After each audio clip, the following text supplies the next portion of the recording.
The nursery was supposed to be perfect. Every detail meticulously planned, every piece carefully chosen. I'd spent 7 months creating a sanctuary for my twins, and now I stood in the doorway of an empty room, holding 2 premature babies who'd just spent 3 weeks fighting for their lives in the NICU. "Where is everything?" I whispered, my voice barely audible over the soft whimpers of my daughter against my chest. My husband Marcus stood beside me, his face cycling through confusion, disbelief, and slowly dawning horror. "Mom was supposed to check on the house while we were at the hospital. She said everything was fine. I'm Aria Thompson, 32 years old, and I'd just discovered that while I was having an emergency C-section at 31 weeks, my mother-in-law had sold every piece of furniture in my baby's nursery." "Call her," I said, my voice dangerously calm. "Now." Marcus fumbled with his phone while I walked into the empty room. The custom oak cribs my father had handcrafted were gone. The matching changing table, the gliding rocker where I'd planned to nurse my babies, the dresser filled with tiny clothes I'd washed in gentle detergent, all gone. Even the blackout curtains had been removed, leaving glaring holes in the drywall. "Mom!" Marcus's voice echoed in the empty room. "We're home. The nursery is empty. What happened?" I could hear her voice through the phone, high and defensive. "Oh, that. Well, babies don't need expensive things. All that fancy furniture was just wasteful. I sold it to someone who actually appreciated it." "You what?" Marcus shouted, startling our son. I took the phone from him, switching to speaker. "Dolores," I said, fighting to keep my voice level. "You sold our nursery furniture? The furniture we bought for our babies." "Bought?" She scoffed. "You mean wasted money on? $8,000 for baby furniture. It's ridiculous. When Marcus was a baby, he slept in a drawer and was perfectly fine. Where is the money?" I asked. Silence. "Dolores, where is the $8,000? "Well, I had expenses," she said defensively. "That cruise I booked doesn't pay for itself. Besides, I did you a favor. I ordered you a nice portable crib from Walmart. It'll be delivered tomorrow." I handed our daughter to Marcus and walked out of the room before I said something I couldn't take back. Behind me, I heard Marcus exploding at his mother, but I couldn't process it. My babies, born at 31 weeks, who'd spent 3 weeks in the NICU, who still needed special care and monitoring, were supposed to come home to a safe, prepared space. Instead, they had nothing. I sat on our bed, pulling up my phone to check our security camera footage.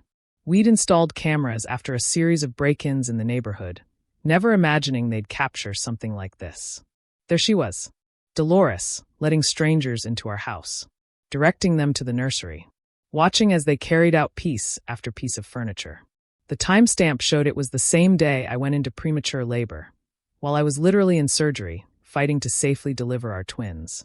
But then I saw something that made my blood run cold. Dolores wasn't just directing the removal. She was signing papers. Money was changing hands. This wasn't some misguided attempt to help. This was a calculated sale. "Marcus," I called. "Come look at this." He appeared in the doorway, our son in his arms, his face red with anger. She hung up on me. My own mother hung up when I told her the twins need their specialized mattresses for their reflux. "Look," I showed him the footage. "She sold it the day I went into labor. The same day, Marcus. While I was being cut open to save our babies' lives." He sank onto the bed beside me. "I can't believe this. I can't." "There's more," I said, zooming in on the footage. "Look at what she's signing. That's a receipt. A formal sales receipt." "We need to call the police," Marcus said immediately. "First, we need to track down who bought it," I said. The footage shows their license plate. 2 hours later, after settling the twins in our bedroom, the only prepared space we had, I'd tracked down the buyer through local Facebook marketplace groups. Miranda Peterson had posted photos of her amazing nursery find with the caption, "Got all this beautiful custom furniture for a steal." The sweet older lady said her daughter didn't want it anymore. I messaged her immediately. "Hi Miranda, I believe you purchased nursery furniture from Dolores Thompson yesterday. I'm her daughter-in-law. That furniture was stolen. My husband and I were at the hospital delivering premature twins. We never authorized the sale." Her response was immediate. "OMG. Are you serious? She said you didn't want it. She had keys to the house and everything. We have security footage of the sale. Could we meet? I have premature twins who need their furniture back." "Of course. I'm so sorry. My husband is actually a police officer." He's going to want to see this footage. We agreed to meet that evening. Miranda turned out to be a heavily pregnant woman herself, due in just 2 weeks. Her husband, Officer James Peterson, was in full uniform when they arrived at our house. "I am mortified," Miranda said the moment she saw me. "I would never have bought it if I'd known." She seemed so legitimate. She even had a receipt book. "A receipt book?" I asked. Officer Peterson nodded grimly. She gave us an official-looking receipt. Said she ran an estate sale business on the side. He pulled out the receipt. "See, Dolores Thompson Estate Sales." There it was in black and white. My mother-in-law had created a fake business to sell our belongings. She'd signed her name, taken the money, and provided documentation that proved she knew exactly what she was doing. "This is fraud," Officer Peterson said. "And grand theft. The value exceeds $5,000, which makes it a felony in this state." "We just want our furniture back," Marcus said quietly. "These are our first children. We spent months preparing for them." Miranda was already pulling out her phone. "The furniture is yours. We'll return everything tomorrow." "But," she hesitated. "We already assembled the cribs. And the changing table. It might take some time." "We'll help," Officer Peterson said. "And we'll need to document everything for the police report. Mrs. Thompson, are you willing to press charges?" I looked at Marcus. His face was stone, but he nodded. "Yes," I said. She stole from her own grandchildren while they were fighting for their lives in the NICU. The next morning, a team arrived at our house. Officer Peterson, his partner, Miranda, and 2 of their friends. While the men reassembled the furniture in the nursery, Miranda and I talked. "She was so convincing," Miranda said, watching her husband work. "She said you were moving to a smaller place and didn't have room for such elaborate furniture. She even mentioned that you thought it was too fancy for babies." "I designed that nursery when I was 8 weeks pregnant," I said, cradling my daughter.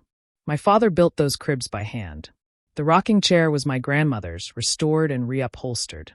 Every piece has meaning." "I'm having our payment to her reversed," Miranda said. "It was made by check, and my bank is already working on it since it was a fraudulent sale." "She spent it," I said. "On a cruise." Miranda's face hardened. "Then she'll have to figure out how to pay it back. I won't be out $8,000 for stolen goods." By afternoon, the nursery was restored. I stood in the doorway again, this time with tears of relief as my twins finally slept in their own cribs. Officer Peterson had taken our statements, the security footage, and the fraudulent receipt. "What happens now?" Marcus asked. "We'll submit this to the district attorney," Officer Peterson explained. "With the evidence you have, the security footage, the fraudulent business receipt, the confession to your husband about the cruise, it's a solid case. She'll likely be arrested within the week." "I can't believe it's come to this," Marcus said. "My own mother." The call came that evening. Dolores, hysterical. "How dare you?" she screamed when Marcus answered. "The bank reversed a check for $8,000. That was my money. That was money you obtained through fraud," Marcus said calmly. "You stole from us, Mom. From your grandchildren. I was helping. Those babies don't need expensive furniture. You're both so materialistic, wasting money on nonsense when I needed it for important things." "A cruise?" I interjected. "A cruise was more important than your grandchildren having a safe place to sleep? I deserve a vacation. I've worked hard all my life. You two are selfish, keeping all that money to yourselves, flaunting your success while I struggle.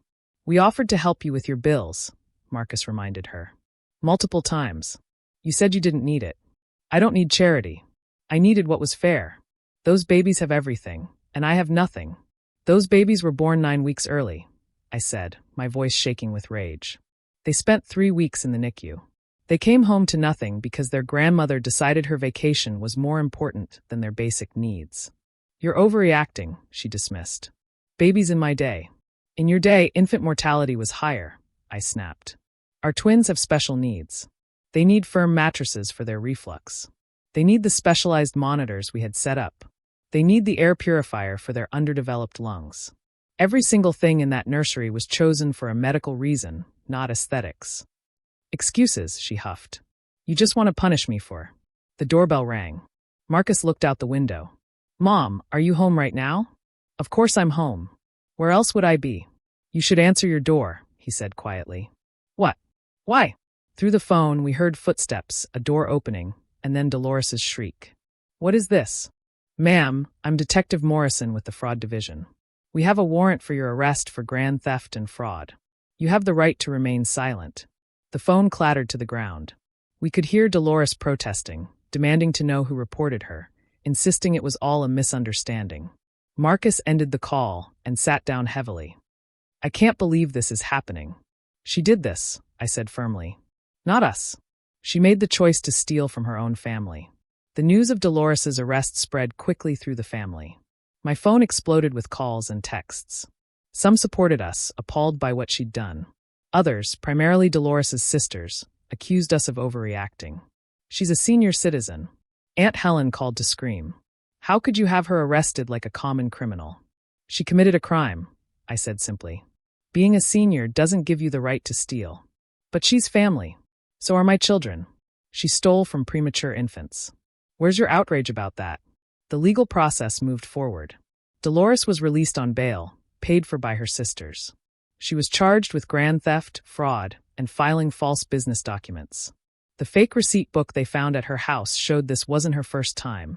She'd been running her estate sale business for months, though we were the only family members she'd targeted. The prosecutor offered a plea deal: 2 years probation, restitution to Miranda, and 200 hours of community service. But Dolores refused, insisting on her innocence. "I had a key," she told anyone who would listen. "They gave me a key. That means I had permission." The trial was set for 3 months later. In the meantime, we had a restraining order put in place after she showed up at our house, demanding to see her grandbabies. "You stole their furniture while I was giving birth to them," I told her through the door. "You don't get to play grandmother now. They're my son's children. I have rights." "You have the right to remain off our property," Marcus said. "Or we'll call the police." Again, she left, but not before keying my car on her way out. Security footage caught that too. Another charge added to her growing list. The day of the trial, I sat in the courtroom with our twins in their stroller. They were 4 months old now, healthy and thriving. Miranda sat behind us, her own newborn in her arms. She'd become a friend through all of this, bonded by the strange circumstances that brought us together.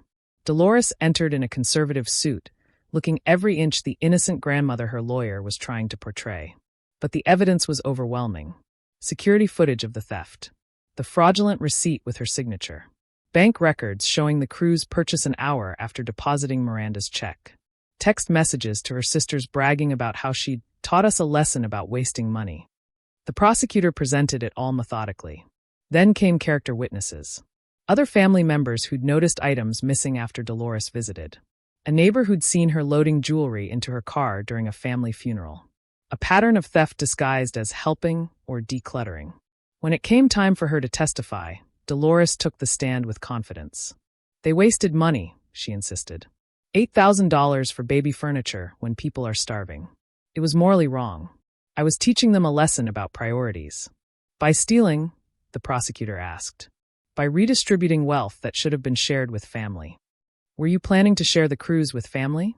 She faltered. "I needed a break from the stress they caused me." "The stress of your son having premature twins?" "The stress of their selfishness." It went downhill from there. The jury deliberated for less than 2 hours. Guilty on all counts. The sentencing came 2 weeks later. The judge, a grandmother herself, was scathing. "Mrs. Thompson, you stole from your own grandchildren while they were fighting for their lives. You showed no remorse, no understanding of the harm you caused. You've attempted to justify your actions as some kind of moral lesson when in reality, it was simple greed." She sentenced Dolores to 18 months in minimum security prison, 3 years probation, and full restitution to all victims. Dolores wailed as they led her away, screaming about unfairness and cruelty. But I felt no sympathy. She'd made her choices. 6 months later, our twins were crawling around the nursery my father had built for them, playing with toys on the soft rug Dolores had tried to steal but couldn't fit in the buyer's truck. The room was exactly as I'd envisioned it, a safe haven for my children. Marcus and I had started therapy to deal with the betrayal. Some days were harder than others. He'd lost his mother not to death but to her own greed and narcissism. "Do you think we'll ever forgive her?" he asked one evening as we watched the twins sleep. "I don't know," I answered honestly. "But I know we'll never trust her again." A letter came from prison. Marcus burned it unopened. "I'm not ready," he said. "Maybe I'll never be ready." I understood. Some betrayals cut too deep for easy forgiveness. Dolores had stolen more than furniture. She'd stolen the joy of bringing our babies home, the trust between a son and mother, the potential relationship between grandmother and grandchildren. But looking at our twins, safe in their nursery, surrounded by love and the things we'd chosen for them, I felt grateful. Grateful for Miranda's honesty, for Officer Peterson's thoroughness, for a justice system that protected victims even when the perpetrator was family. Babies don't need expensive things, Dolores had said. She was wrong. Babies need love, safety, and parents who'll fight for them. The furniture was just furniture. But what it represented, our preparation, our love, our commitment to giving our children the best start in life, that was priceless. And no one, not even family, had the right to steal that from them. The twins started crying in stereo, demanding their evening feeding. Marcus and I each picked up a baby, settling into the restored rocking chairs that my grandmother would have loved to see used by her great-grandchildren. This wasn't the homecoming I'd planned, but it was ours, hard-won and protected. And that made it even more precious.